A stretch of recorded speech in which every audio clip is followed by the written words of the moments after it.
বাংলাদেশ জাতীয় দলে ঢোকার দরজাটা হয়তো বরাবরের মতোই সহজতুল্য দেশের ক্রিকেটে। বড় কোনো হাত থাকলেই খোলা যায় জাতীয় দলে ঢোকার দরজা। তবে সে জায়গায় ভিন্ন চিত্রের জাতীয় দলে এসেছিলেন আফিফ হোসেন ধ্রুব।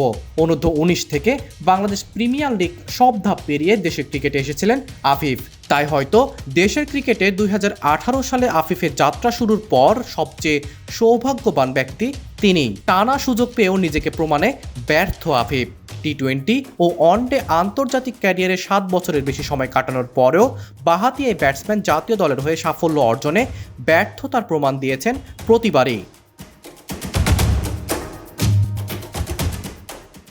শেষবার ওয়েস্ট ইন্ডিজ সিরিজে সুযোগ পেয়েও ব্যর্থ তিনি। তার জাতীয় দলে নির্বাচনে তাই প্রশ্নবিদ্ধ দেশের ক্রিকেট বোদ্ধারা। বিসিবি স্বীকার করুক বা না করুক, গেল টি-20 বিশ্বকাপে আফিফের রিজার্ভ থাকা প্রমাণ করে যে দেশের ক্রিকেটের পাইপলাইন কতটা দুর্বল। শেষ ওয়েস্ট ইন্ডিজ সিরিজে ওয়ানডে কিংবা টি-20 রানের চেয়ে যেন বলের সংখ্যাই বেশি। এতে বোঝা যায় দেশের ক্রিকেটের ভবিষ্যৎ শুধুই নির্ভর করে 2-4টা ম্যাচ ভালো খেলার উপর। অথচ প্লেয়ারদের যে চেষ্টা ফুটে ওঠার কথা ছিল সেখানে দেখা যায় ভিন্ন চিত্র।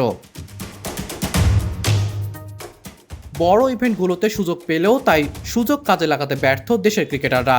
আফিফ বাংলাদেশের হয়ে সবচেয়ে বেশি টি-20 ম্যাচ খেলার রেকর্ডের অধিকারী।